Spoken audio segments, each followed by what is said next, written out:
J'ai déjà insisté à plusieurs reprises, au niveau sociologique, sur la récupération par un groupe,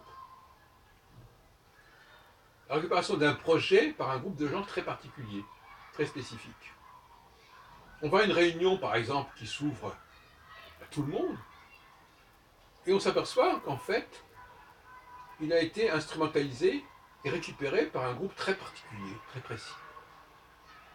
Et on le constate en permanence, cela. Je trouve ça assez amusant.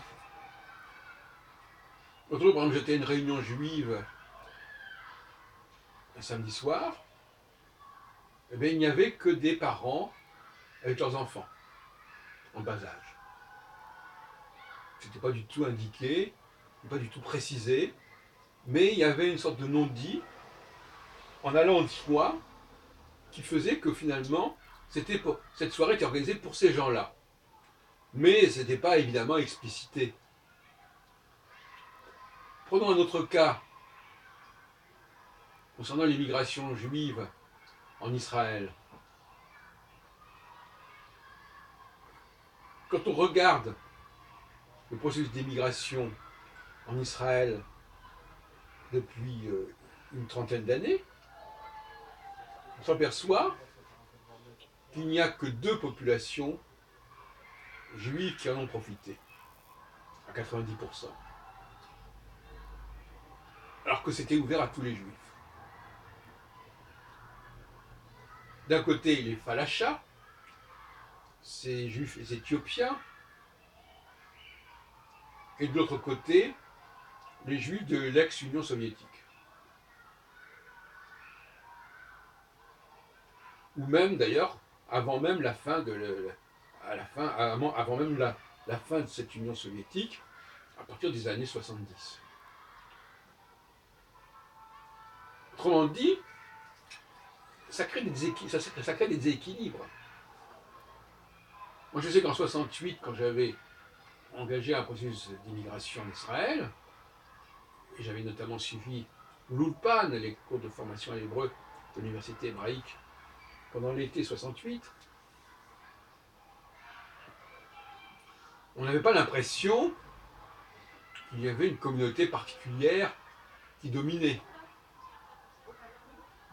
Ça concernait tout le monde, de tous les horizons. Et puis, 10 ans plus tard, en 76, 78,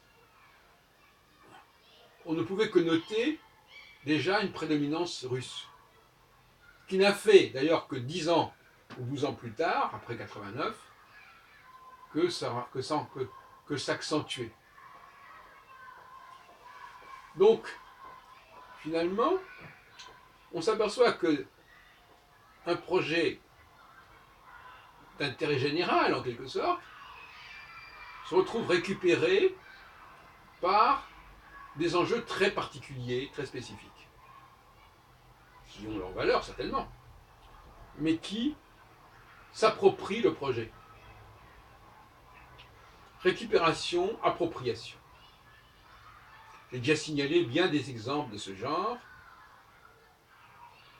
ce qui est à la fois une bonne chose et une mauvaise chose pour la sociologie, parce que la sociologie ne peut constater que, alors qu'on pourrait s'imaginer autour d'un projet assez général, assez abstrait, si on peut dire, une très grande diversité d'âge, de sexe, d'origine, etc., on s'aperçoit au contraire d'un visuel très particulier. Je donnais l'exemple tout à l'heure de ces enfants. On ne s'attend pas à une réunion juive, parce que c'est une réunion juive d'un samedi soir, à trouver une vingtaine ou une trentaine de gosses avec leurs parents. Mais sans cela, qu'est-ce qui se serait passé? Rien. Il n'y aurait pas eu le phénomène, l'événement n'aurait pas eu lieu. Sans ces juifs russes qui se sont accumulés depuis 40 ans et plus, qu'est-ce qu'aurait été l'Aliyah en Israël? Rien. Donc on est bien content d'avoir un groupe de gens qui s'approprient, qui récupèrent une réunion ou un projet qui sur le papier doit être beaucoup plus large et qui finalement se rétrécit considérablement. Je n'ai pas cessé depuis une quinzaine d'années de signaler le problème. Presque chaque fois que l'on voit un groupe se constituer et fonctionner et perdurer, on est obligé de remarquer qu'il y a des convergences objectives qui n'ont rien à voir avec le projet en lui-même et qui font que ce projet, en quelque sorte, il est, comme on dit, approprié. Et que c'est parce qu'il a été approprié, d'ailleurs, qu'il fonctionne et qu'il perdure. Donc c'est un dilemme. Pour les organisateurs, c'est un dilemme, je pense. Soit ils acceptent de voir ce projet récupéré par un groupe donné, de genre, une catégorie, une classe d'âge, un sexe particulier, et à ce moment-là, ils ont quand même un semblant de vie, d'activité, d'animation. Soit ils disent que ça n'est pas concevable, que ça n'a pas de sens, que d'avoir cette population particulière occuper le terrain, et à ce moment-là, malheureusement, ils sont obligés de renoncer au projet. Voilà le dilemme qui se pose. Et je crois qu'en effet, on n'attrape pas des mouches avec du vinaigre. Pour qu'un projet fonctionne, il est souvent nécessaire de faire appel à une population particulière, qui trouve son compte, qui donne le change.